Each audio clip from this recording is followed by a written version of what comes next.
Om Swastiastu, Assalamualaikum warahmatullahi wabarakatuh, Salam Namo Buddhaya, salam sejahtera buat kita semua, Rahayu, Rahayu, Rahayu, salam dari Tegal Alpukat Rangdu.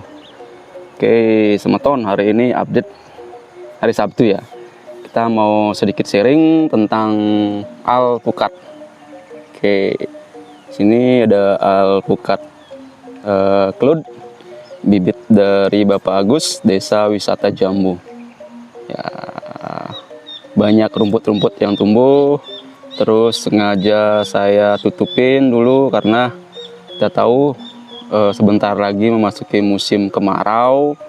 Jadi saya perlu untuk mulsa organiknya ya. Nanti kedepannya dia akan melapuk dan itu akan menjadi pupuk bagi tanaman kita. Nah, kayak banyak rumput, nah nggak perlu khawatir karena sekali lagi ya, kalau kita menanam di lahan seperti ini memang rumput itu banyak yang ada, tapi bukan suatu kendala karena kita tahu rumput-rumput ini nanti bisa bermanfaat juga bagi kita, dan pertumbuhan rumput di sini itu mencirikan bahwa tanah kita itu subur ya. Nah, kalau kita pelajari searching di YouTube itu beberapa jenis rumput yang jika tumbuh subur seperti ini menandakan tanah kita itu subur.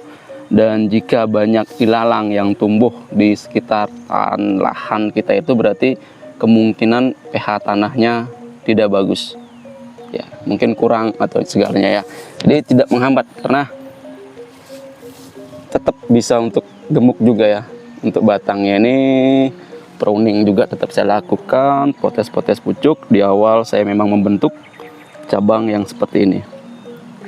Oke ya, mungkin sedikit sharing dari saya, Tegal Alpukat Rangdu, tentang potensi alpukat.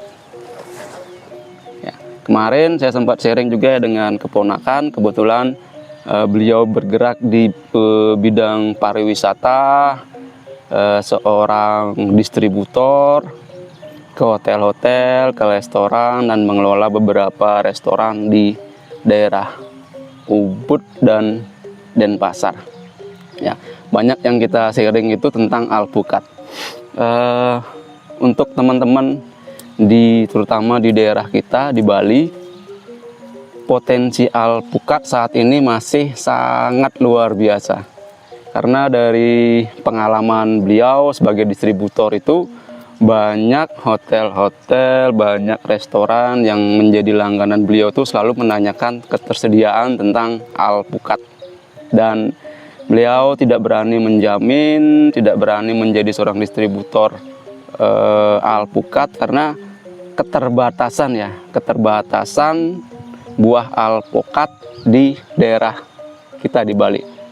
Daerah kita pariwisata, karena kita ketahui tamu-tamu, bule-bule, terus turis-turis yang main ke Bali itu mereka sudah sangat paham tentang potensi alpukat, tentang manfaat alpukat, dan tentang kegunaan alpukat bagi tubuh mereka. Jadi setiap sarapan pagi mereka selalu mengutamakan menu makanan yang menggunakan alpukat.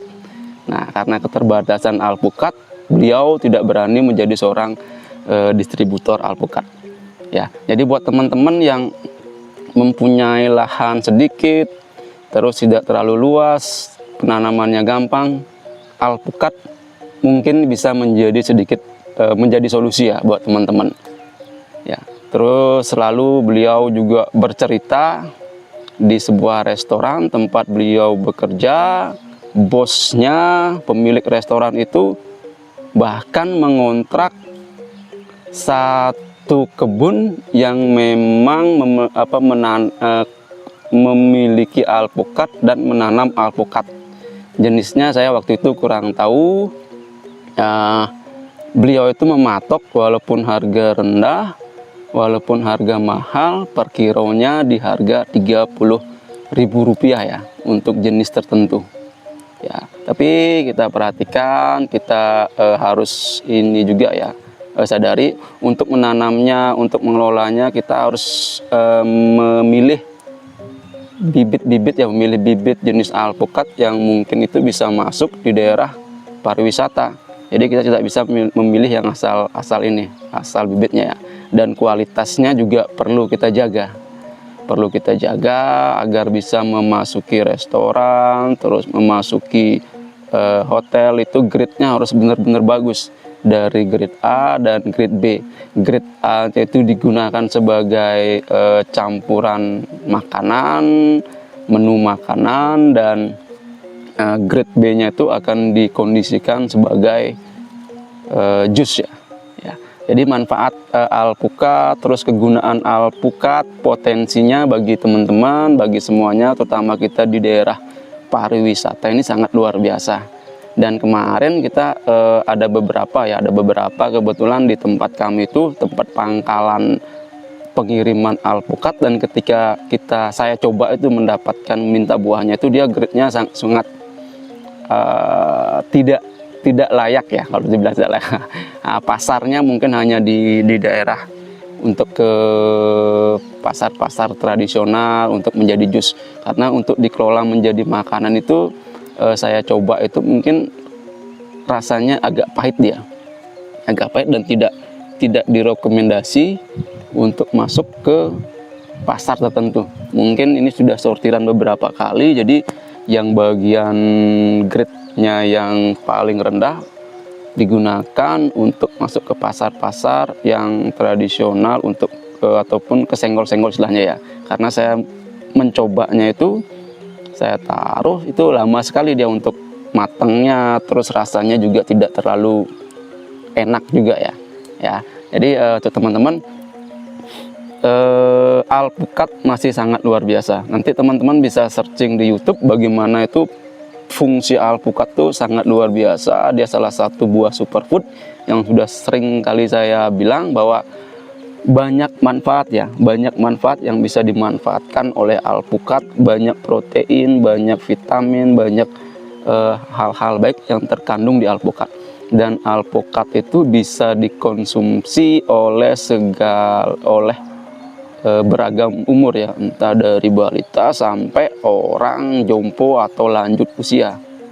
Bahkan dianjurkan orang-orang tua kita itu untuk mengkonsumsi alpukat walaupun setiap hari itu masih bisa ya, masih bisa. Jadi itu kegunaan alpukat. Fungsi alpukat sangat banyak, potensinya sangat bagus. Dan selama ini keponakan saya itu hanya mendapatkan alpukat itu pun yang sudah dalam bentuk plastik ya, dari daerah Jawa dikirim ke sini, lalu itu pun harus disimpan dalam freezer, dan digunakannya pun tidak bisa untuk makanan, paling hanya sekedar jus, dan rasanya pun tidak baik ya, tidak bagus. Nah teman-teman, karena potensi itu, yang punya lahan sedikit silahkan dimanfaatkan melihara alpukat. Pemeliharaannya cukup, bagi saya cukup sangat simpel ya, sangat simpel. Dan cuma saran saya itu kita memilih varietas yang bagus, terus kondisikan dengan MDTL di tempat kita. Teman-teman itu bisa, kalau daerah kita itu yang agak cuacanya panas, mungkin bisa menggunakan yang saat ini paling dominan itu bisa di alpukat Miki, aligator, dan yang untuk MDTL rendah ya, itu pasarnya masih cukup bagus ya. Oke ya, jadi sekian sharing dari saya. Tetap bergerak ya, alpukat sekali lagi sangat luar biasa, banyak hal yang bisa kita manfaatkan, dan potensi pasarnya pun masih sangat luar biasa. Jadi teman-teman tidak perlu khawatir tentang alpukat, karena di daerah kita, sekali lagi daerah pariwisata dan pasar alpukat, terus stok untuk alpukat di daerah kita itu masih sangat kurang ya. Oke ya, sekian dari saya, salam dari Tegal Alpukat Rangdu, rayu, sukseme buat semuanya.